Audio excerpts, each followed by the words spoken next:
విజయవాడలో రాజీవ్ గాంధీ పూల మార్కెట్ వ్యాపారులకు కష్టం వచ్చింది. మార్కెట్ను 24 గంటల్లో ఖాళీ చేయాలంటూ అధికారులు నోటీసులు జారీ చేయడంతో వ్యాపారులు ఆందోళన వ్యక్తం చేస్తున్నారు. సరైన ప్రత్యామ్నాయం చూపాలని డిమాండ్ చేస్తున్నారు. 14 ఏళ్ల క్రితం 48 లక్షల వ్యయంతో విజయవాడలో రాజీవ్ గాంధీ పూల మార్కెట్ను వ్యాపారులు, రైతులు నిర్మించుకున్నారు. దీనిపై ప్రత్యక్షంగా, పరోక్షంగా వేల మంది ఆధారపడి బతుకుతున్నారు.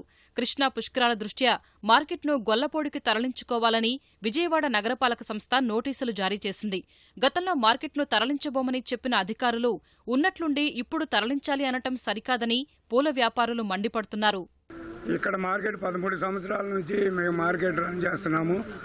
మాకు అనుకూలంగా రైల్వే స్టేషన్, బస్ స్టాండ్లు దగ్గరగా ఉండటం వలన మాకు వ్యాపారం సక్రంగా జరుగుతుంది. మున్సిపల్ కమిషనర్ గారు వారం క్రితం మాకు ఒక నోటీస్ అందించారు. 25 తారీఖు లోపు మీరు మార్కెట్ని తరలించాలి, ఖాళీ చేయని పక్షంలో పూలగొట్టేది కంపల్సరిగా అని మాతో అన్నారు. పూల మార్కెట్ని పడగొడటం జరగటం అది మాత్రం జరగకూడదు.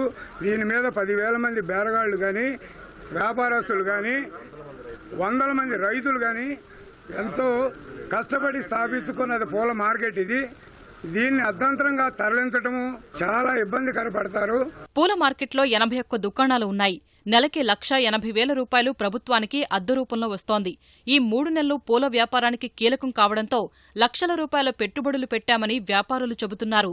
పుష్కరాల వల్ల గానీ, పెళ్లిళ్ళ వాళ్ళు గానీ, ఈ శ్రావణమాసం వల్ల గానీ మేము రైతుల ద్వారా చాలా పెట్టుబడి పెట్టి ఉన్నాం. మేము ఇక్కడ బెంగళూరు కానీ, చెన్నై కానీ, మహారాష్ట్ర కానీ అందరి ద్వారా మేము పెట్టుబడి పెట్టి ఉన్నాం. కాబట్టి మాకు టైమింగ్ ఏంటి 5 తారీఖు వరకు ఆ పెట్టుబడుల దాకా మేము మాట్లాడి వాళ్ళతో ఏ పరిస్థితుల్లో మేము రాజీ అవ్వాలా ఏంటి అనేది మేము ఇది నిర్ణయం తీసుకున్న తర్వాత మీరు ఏదైనా డిసైడ్ చేయండి అన్నాం.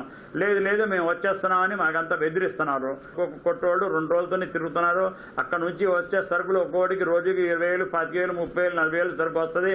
ఆ సరుకులన్నీ పాడైపోతున్నాయి. తమ బ్రతుకులు రోడ్డుపై పడతాయని రోజూ వచ్చి పూలు కొనుక్కుని మాలలు కట్టి అమ్ముకుని జీవనం సాగించే మహిళలు ఆవేదన వ్యక్తం చేస్తున్నారు. మేము పామార్ నుండి రావాలి, బస్ స్టాండ్ పక్కన అయితే ఈజీగా ఉండదు. ఎక్కడో గొల్లపూడి అక్కడైతే మాకు అక్కడ కుదురుద్దండి. గంట అయితే ఇక్కడ ట్రాఫిక్ జామ్ లో ఉండిపోతున్నాం. నేను ఊరి నుంచి వస్తాను. ఇక్కడ బస్ స్టాండింగ్ పక్కన అయితే మాకు త్వరగా వచ్చి త్వరగా వెళ్తానికి వీలుగా ఉంటుంది. గొల్లపూడి మార్చి లెక్క అయితే ట్రాఫిక్ జామ్ అయిపోయి మళ్ళీ పూలు అయ్యి ఇచ్చిలిపోతాయి. అమ్ముకోవడానికి వాటికి చాలా ఇబ్బంది అవుతుందండి. ఇటైతే దగ్గరగా ఉంటుందండి ఆడవాళ్ళకి అందరికి. మగవాళ్ళు అంటే ఇసురుగా వెళ్తారు కానీ ఆడవాళ్ళు వెళ్ళడంగా బస్సులు అవన్నీ దగ్గరగా సౌకర్యంగా బాగుంది. అటైతే చాలా దూరం అనమాట.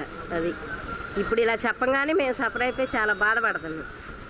పుష్కరాలకు తాము అడ్డైతే నెల రోజుల పాటు వ్యాపారాలు మానుకుంటామని వ్యాపారులు చెబుతున్నారు. మార్కెట్ తరలింపు తప్పనిసరైతే సమయమిచ్చి కొత్త మార్కెట్ నిర్మించి మౌలిక సదుపాయాలు కల్పించాలని కోరుతున్నారు.